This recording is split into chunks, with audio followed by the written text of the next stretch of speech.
အားလုံးပဲမင်္ဂလာပါသဆိုးမှကြိုဆိုပါရစေဒီနေ့မှာတော့ကျွန်တော်မိန်းမကဝက်ချူချက်လေးစားနေတယ်ဆိုတာနဲ့အိမ်မှာချက်ပြီးဖြစ်တာလေးကိုမျှဝေပေးထားပါတယ်အရင်ဦးဆုံးတဲဦးထဲကိုစီလေးထည့်ပြီးတော့စီပူလာရင်တကြားလေးတွေကိုနူးနူးအောင်တန်းလာတဲ့အထိလှော်ပေးထားပါမယ်ဗီဒီယိုထဲအတိုင်းနူးနူးအောင်လေးတန်းလာပြီဆိုရင်တော့ကျွန်တော်ကတော့ဝတ်သားလေးတွေကိုတက်ပြီးတော့လွတ်လာအောင်ကြော်ပေးထားပါမယ်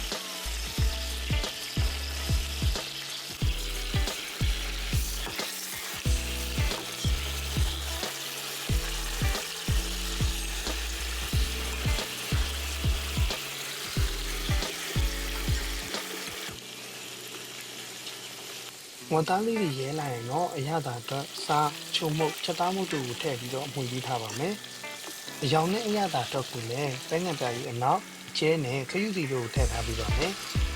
။ပြီးရင်တော့ရေထည့်ပြီးတော့တရီလောက်ခန်းအောင်ထည့်ပါမယ်။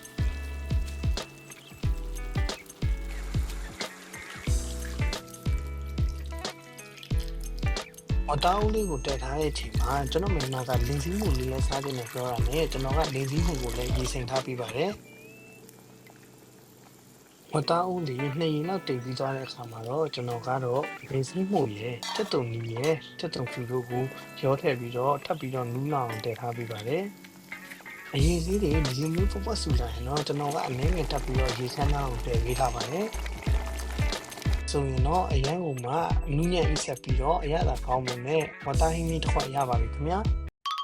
ဒီဗီဒီယိုလေးကိုကြိုက်နှစ်သက်တယ်ဆိုရင်တော့ like and subscribe လေးလည်းလုပ်ပေးခဲ့ပါဦးနော်